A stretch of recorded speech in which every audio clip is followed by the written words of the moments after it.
Hello, welcome back to the channel. My name is Allison, and today I want to talk about um, my gender confirmation surgery.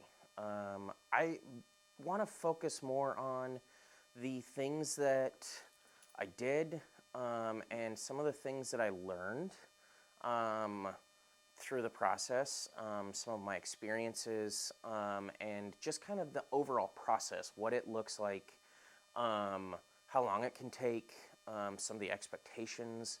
Um, I want to start off though by saying this is my experience. It isn't necessarily the experience that everyone's going to have, and everybody's, whoever your surgeon is, they're going to have their own kind of recovery process. They're going to have some of the things that are expected prior to and those types of things for you. So each surgeon is definitely going to have their own process. So definitely, first and foremost, listen to your surgeon. They're the expert.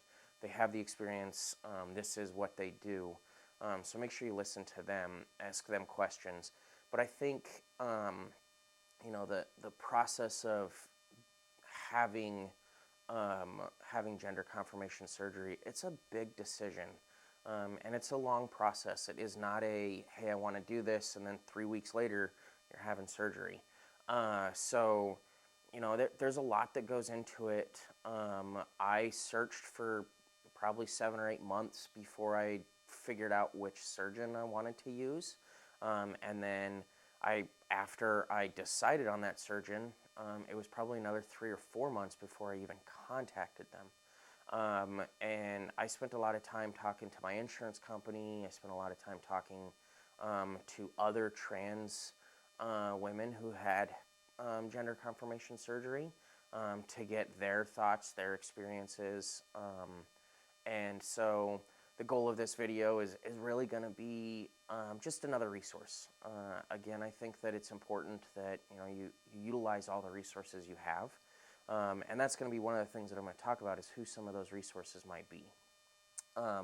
So to kind of give a little background, my surgery date was January 6th, 2021. Yeah, it was definitely a day that will live in infamy. The entire world will know the date that I had my surgery. However, they won't know that my surgery was happening that day. I had surgery in San Francisco, and I was in San Francisco for a total of about a month. From the day that I arrived through surgery and then through about 4 weeks of recovery. So we'll talk a little bit about that a little later on. I want to start with kind of the starting process and what I did from the moment I chose or decided to go with the surgeon I went with until surgery date and going through recovery and then coming home, finishing some recovery, and then getting to what recovery looks like today. Gender confirmation surgery is a lifetime recovery. There are things that I will have to do for the rest of my life. And knowing that going into surgery, it wasn't a difficult decision. Like, it wasn't like, oh my gosh, I don't know if I want to deal with this for the rest of my life. And today, I don't look at it as a burden or, man, this is going to be a long amount of time that I have to do this. It's just a part of my life at this point. But we'll talk about that. We'll get into that a little bit more. Spring of 2020, I had made a decision of who I was going to have my surgery with, what doctor's office, who the surgeon was going to be, those types of things. But I hadn't contacted them yet. I knew that it was I'll contact them, we'll start the process, we'll get surgery date, and all of those things. But I'd also been talking to my insurance company. That was a big thing because I needed to have insurance to cover it. So I had contacted my insurance company, which is partially how I had decided who my surgeon was going to be, because I had to pick a surgeon that was in network for my insurance company. Now, the way I chose my surgeon, I actually had contacted several other trans women who I knew had gone through gender confirmation surgery, and I asked them, who is your surgeon? What did you think of them? Bedside manner. Are you happy with your results? I wasn't looking for photos or anything like that, but I was wanting to know their opinions.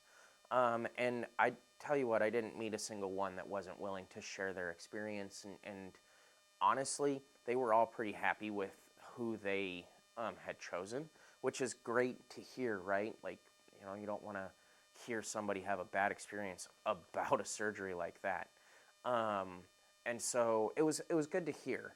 But once I got their information and collected kind of their thoughts and their opinions on it, I then contacted my insurance company, and I had a specific contact that I was working with, so that I could literally just email her and say, hey, here's another surgeon, would you mind checking to see if they're in network? The doctor's office that I ended up going through has an office in Austin and in San Francisco. However, none of the surgeons in Austin are actually covered or were covered under my insurance at the time. So I had to go through the San Francisco office, and I didn't learn that until I had contacted my insurance company. And so the good thing is, having that extra resource just meant that I wasn't spending a ton of time picking a surgeon and settling on a surgeon that I couldn't ultimately go to because they weren't going to be covered by my insurance. So having that resource was important, but also having the resources of all of the other trans women that I was able to talk to and get their experiences and their thoughts on their surgeons. I also then was able to say, hey, once I've decided on a surgeon, do you mind if I reach back out to you to get your thoughts on, prepping for surgery and what your recovery looked like and those types of things. So that was really important. Once I decided on my surgeon, then it was just a matter of, letting my therapist know that I was ready, and then getting the letters that I needed. Because again, I'd been talking to my insurance company, and most insurance companies, from what I understand, require at least 2 letters, sometimes a third letter. So the 2 letters that are always required are 2 therapists. The first one needs to be from a therapist with a doctoral degree or doctorate. And then the second one can just be another therapist, but they need to be independent. They can't be, the same office even, oftentimes. And so I talked to my therapist, who did happen to be a doctor at that point already, so that made that part of it really easy. So I just talked to her. I said, hey, this is, I'm ready to start this process. I need the letter. And she said, great, I will go ahead and get started on that for you.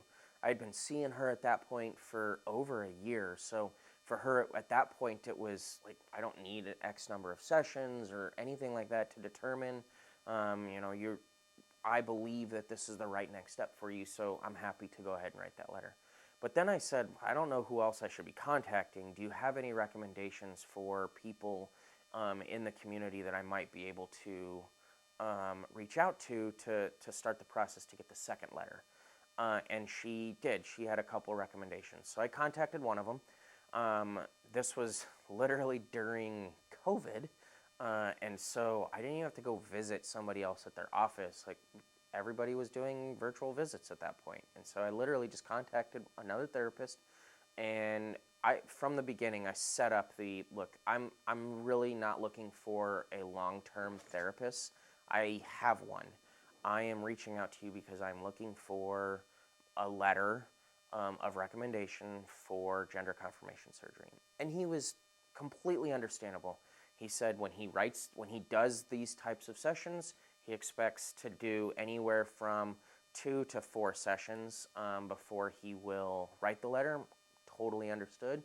And so I literally just set up. I said, let's just go ahead and set up 3 sessions right now, and then we'll see if we need a 4th.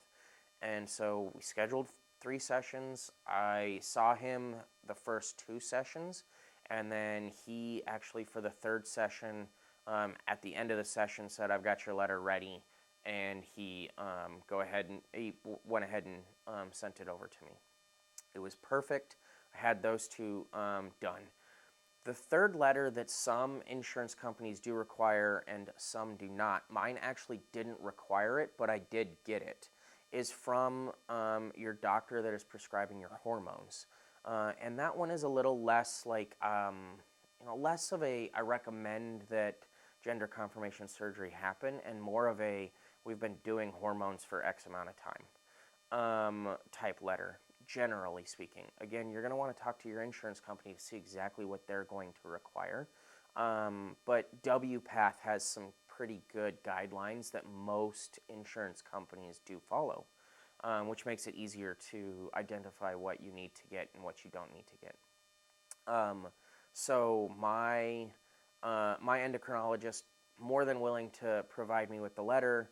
I just asked him, and he literally just wrote it up and sent it over to me.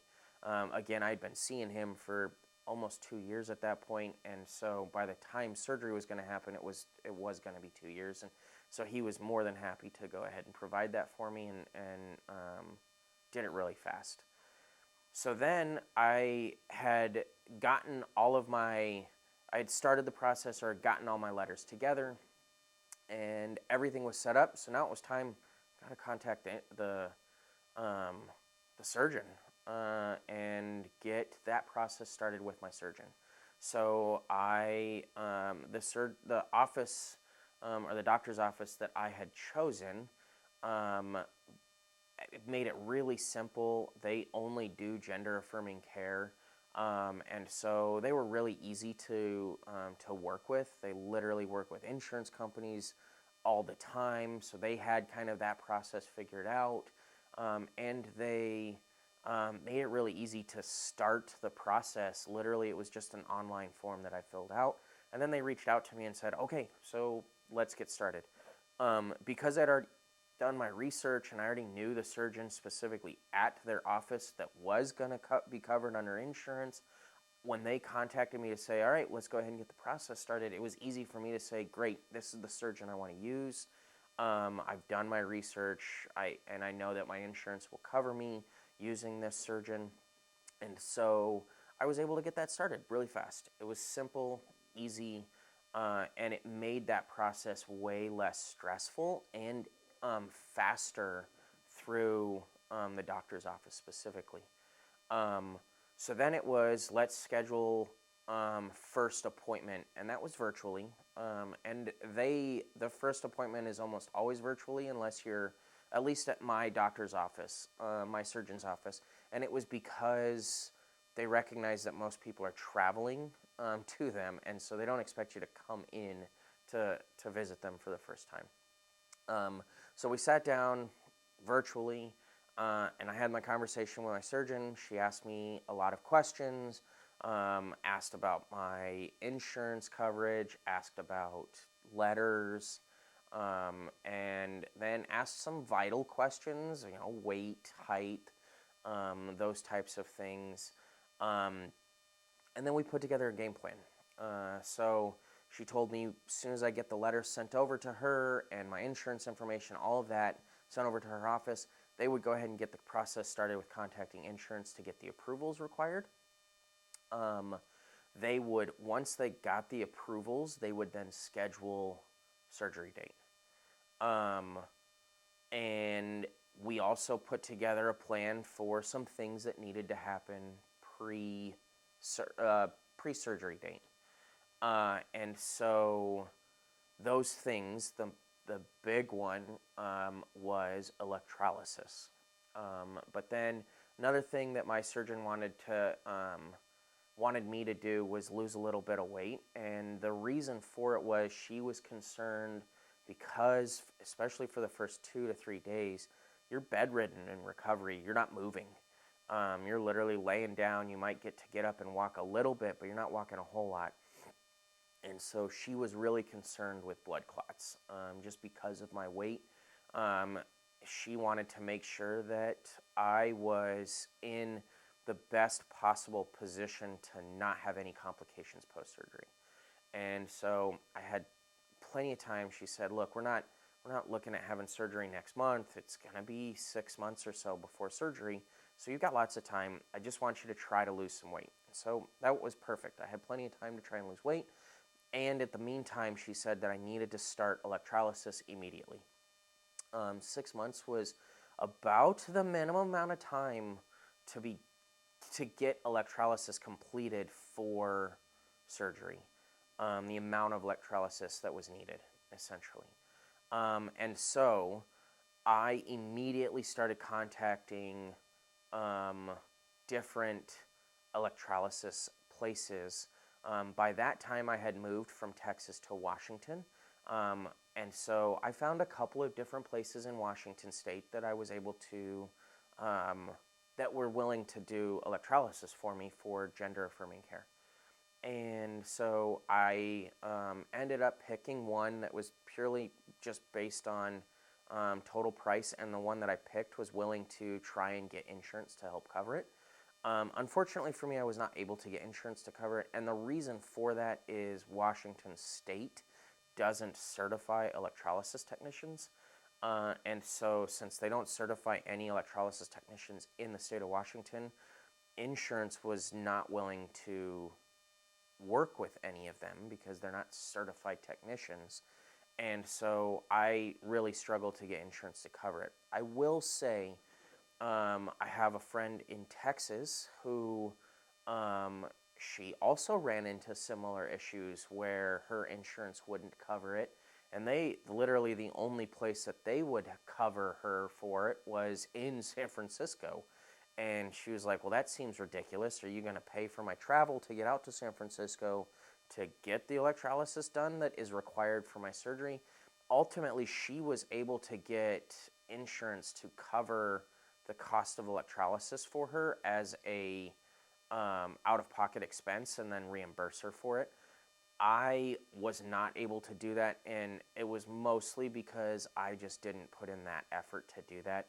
I think that if I had put in more work and I'd have been contacting my insurance company and actually trying to get them to do it, I would have been able to. It would have just been a lot more work for me. And ultimately, I just was like, the amount of effort that I was going to have to put into that just wasn't worth it to me at that point in time in my life. Getting through surgery was much more important. I think that if COVID wasn't happening and I hadn't just moved across the country and there weren't other things in my life that was happening, that it probably would have been easier for me to make that decision to work harder to get my insurance company to cover it, and it just wasn't worth it for me. I'm fortunate I had an electrolysis technician who was willing to try and contact, and she put in a valiant effort for sure. It wasn't going to happen on her end. It was going to have to be my end kind of fighting for it, and it just wasn't worth it for me at that point in time. But I think that, if you want to try and get it covered, if money is tight, I highly recommend, put in the effort, make it happen. That one of the arguments that my friend made down in Texas, and that if I had put in the effort, I 100% would have made as well, was, look, this is a requirement by my surgeon. I have a letter from my surgeon stating that this is a requirement for this surgery. This surgery is covered by insurance, so you need to cover this prerequisite for the surgery as a part of it. And my insurance company actually, in their bylaws or in their gender confirmation surgery requirements, actually had a section about electrolysis being covered. The problem that I ran into is the specific insurance plan that I had didn't have an out-of-pocket expense process.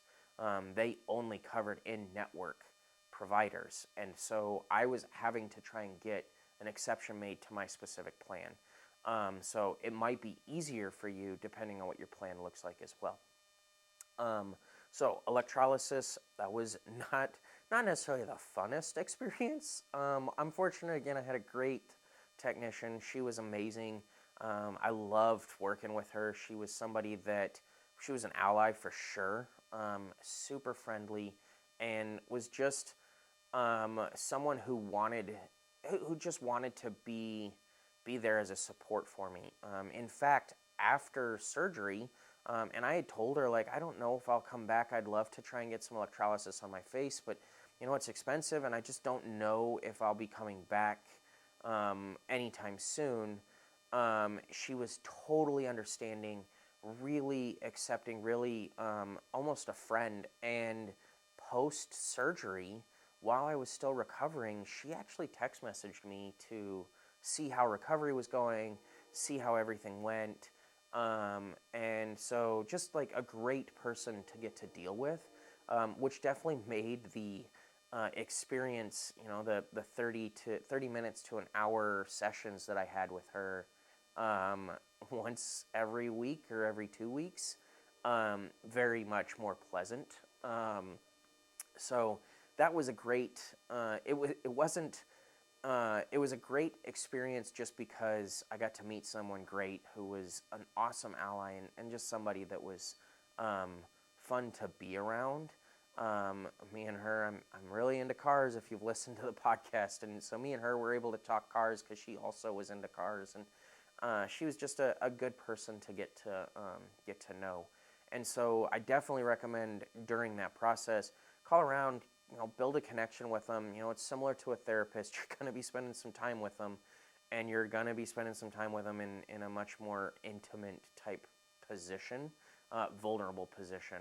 And so let them, let them be somebody that you're at least comfortable being around. So electrolysis, that was a big part of it. Close to the end of, or right before surgery, about 3 weeks before surgery, I couldn't have any more electrolysis appointments. And so part of my planning with my electrolysis technician was getting myself to that point where I could get X number done before that point of appointments. You can't just do an electrolysis appointment once a week, and especially, the longer you've been doing it, the less hair that you have to do it with each time.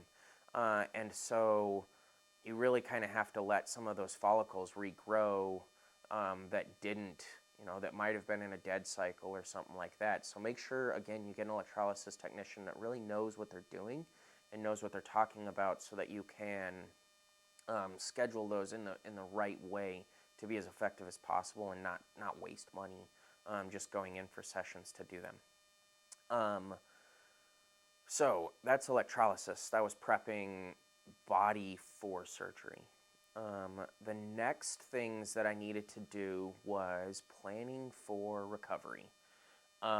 Mentally preparing for recovery, and physically preparing for recovery. So when I say physically, I don't mean like my body preparing for recovery, but I mean like, where am I going to stay? What's what is meals going to look like? What is the housing situation? Am I staying in a hotel, Airbnb? Am I going to have support with me? Am I going to be by myself? Is there going to be somebody there for me? What options do I have? How do I get this? What are some things that I need to do?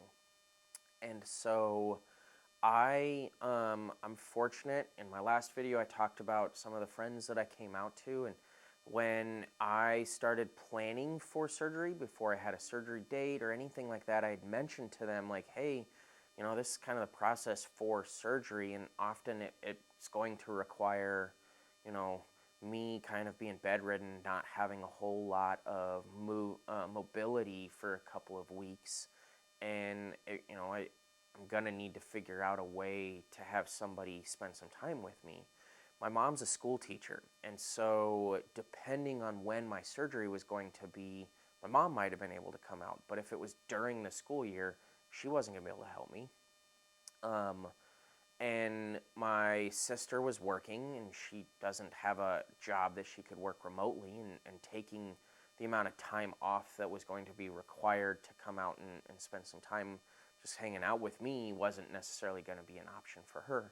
And so I leaned on some friends. I literally said, hey, I think I'm going to need some help.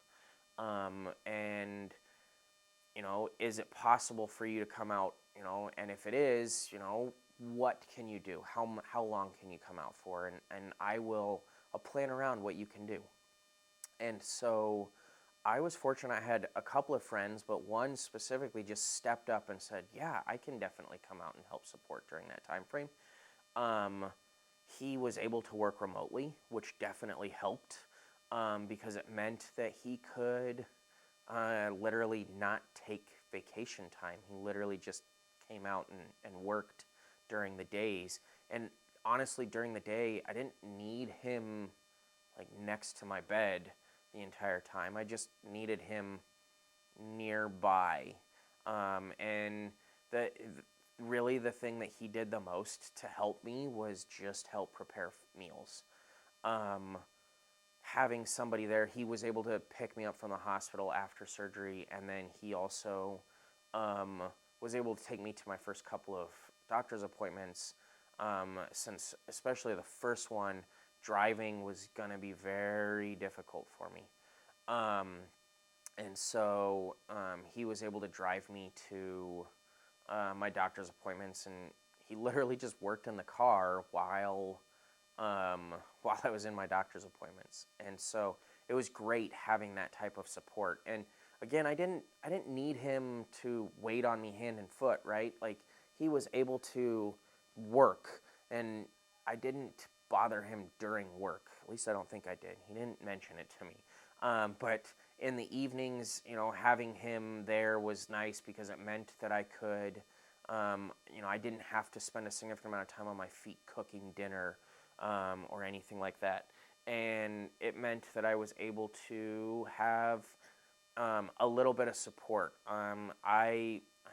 Some of the medications that I was required to be on or was prescribed to be on for pain and that kind of stuff, having somebody else kind of manage some of those meant that I didn't have to worry about, did I take too much, how long ago did I take it or anything like that. Like that was something that he was able to help me with very easily. And having him there just to say, hey, how's your pain? Are you okay? Do you need to lay down?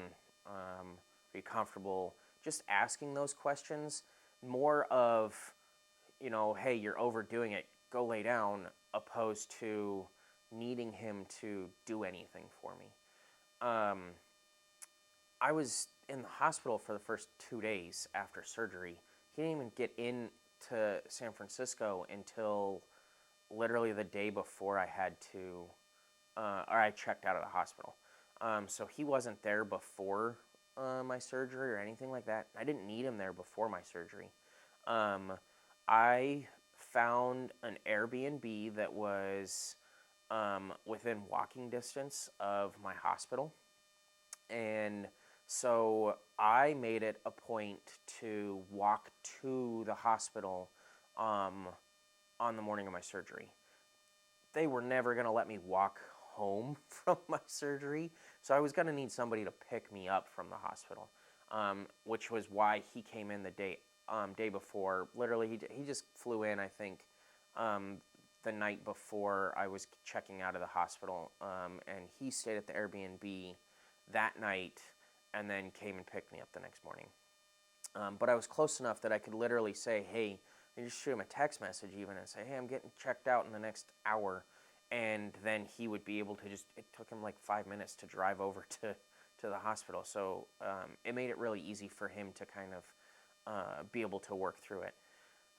Advantage was he had family in San Francisco, so when he wasn't working, he was able to go spend some time with family as well. Especially after those first few days when I had gotten back to the Airbnb after the surgery and kind of figured out a little bit of a routine for those first few days, and I was much more comfortable and able to do some things on my own, not just feeling like I was stuck in bed, right? And so he would finish work, and he'd go hang out with his sister and his sister's boyfriend, and they would just hang out for a few hours. They might go grab dinner, and he would just make sure that either I had food that I could make easily for dinner, or he would bring me food. And so those types of things were the things that you don't really think about in recovery, but having that person that can help with those types of things was absolutely necessary. And I'm really glad that I had that. Now, he was not able to stay out for the entire month that I was in San Francisco. So I checked into my Airbnb on December 31st, and then I didn't check out of my Airbnb until January 30th. I chose to go with an Airbnb because I didn't want to have to eat out every night. And oftentimes at a hotel, that's kind of the only way to do it. Now, I could have stayed in like a suite, like a long stay suite. But I also wanted to be able to have a bedroom door that I could shut, and not feel like, because I knew that my friend was going to be working remotely, and so I didn't want to feel like I had to be super quiet while he was working remotely on phone calls and that kind of stuff. And so having an Airbnb meant that we were able to have a couple of different rooms, so he could have a space for himself. So that was great. That also meant that I could have my own space. And so that was kind of the reason why I went with Airbnb. Now, if I had family that was staying with me instead of a friend who was going to be working, that might have changed my thought process, but that was why I decided to go with an Airbnb. So I booked my Airbnb. I did talk to the Airbnb owner beforehand and basically just said, look, here's the deal. With COVID, I don't know if my surgery is going to actually happen. The state of California may say we're cutting off, we're not doing any more elective surgeries because hospitals are filling up due to COVID, and they could do that the day before my surgery, and I wouldn't know. So I talked to my Airbnb. Fortunately, I was able to book it about a month and a half in advance, and they agreed to letting me have a full refund all the way up until a week before I checked in. So I really was able to kind of limit my risk there. Fortunately for me, COVID kind of held off for about another month before it really started getting bad again towards the end of January, and I was fortunate that I didn't have to deal too much with the issues of dog is messing. The issue too much with issues of am I gonna is my surgery date gonna get canceled? So I'm fortunate there. The advantage to the Airbnb though also was I had kind of my own. I had a bathroom that was not like a hotel bathroom. I had a full kitchen, fully stocked kitchen, with a full-size refrigerator and a real stove. We had a nice dishwasher. We had a nice big couch. We had a decent-sized TV that we were able to access or hook up a Google Chromecast to and be able to kind of cast our own streaming services to and that kind of stuff instead of being stuck on a hotel Wi-Fi. So that's why I kind of went that direction. So that's kind of the pre-prep for surgery. Now, I had to get to San Francisco minimum of 3 days before my surgery date to take a COVID test because, again, it was right in the middle of COVID, and that was being required before any surgeries. So I had to be there 3 days beforehand. So I had my COVID test on Saturday, and my surgery was on Wednesday, January 6th. And so I got my COVID test on Saturday the 1st, and then I just spent the next few days kind of doing nothing, hanging out at the Airbnb, trying to just relax, and then I had a doctor's appointment in person with my surgeon on that Monday. That's where she kind of gave me the final rundown of everything that was going to need to happen in the next couple of days. Day before surgery, she had a full list of things that I needed to be doing. About 2 weeks before surgery, she had told me I needed to cut off hormones. And so she had given me this list. And that's where talking to your surgeon and making sure you're listening to what they say is important, right? Those types of things are going to be, each surgeon might have a different expectation or a different requirement based on their own experiences and how they like to do things. So my surgeon had given me those things that I needed to do, and she gave me a full packet. It was a list, and so that's what I did. And so I followed that stuff, and me and her talked about it ahead of time. One thing that she recommended that I do, and they had some pills, but I also bought some pills, and a cream is Arnica cream or Arnica pills, and it's supposed to be for like wound and scar healing, and so she recommended it to help reduce scarring, and the way I looked at it was, if she's recommending it, it can't be harmful, and if it helps, that's great. So I went ahead and did that. So definitely recommend, if that's something that you're worried about, talk to your surgeon, see if that's something that they're okay with you taking. And they might say, yeah, absolutely, do these things. Some other things that, my surgeon again gave me an entire packet of stuff to get from a preparation standpoint. Some things that I should have for post-surgery and the likes, just for recovery standpoint, to help clean, to help prepare for, dilating and those types of things. And so those are the things that you want to, again, talk to your surgeon, make sure you're getting those types of things. But some of the stuff that my surgeon had recommended, and I will, in the next video, I'm going to talk about recovery. I will show some of that stuff and kind of talk about what I did for prepping. But I'll be honest, I planned, again, 6 months in advance. I started looking for what can I do. I didn't want to have to spend everything all at once. And so I didn't. I started buying things a little bit at a time and stockpiling stuff so that I would have what I needed. One of the things that they recommend is get some pads, right? And get some douches and for cleaning, and then so I did, and I can't remember the name of it now. I'll have to look it up because, again, I'm going to talk more about this in depth in the next video. But there's some pregnancy stuff, so some things for women who are pregnant, ice packs, and witch hazel, that I found. I had a friend who was pregnant at the time. She's my best friend, and she recommended some things to me before surgery that I should get because of how it helped her when she was pregnant with her first kid, and that she was using with her second, who was born literally a month after my surgery. And so the plant, she literally said, hey, you should try some of this stuff. And witch hazel was one of the things that she recommended. And I'll be honest, that was amazing.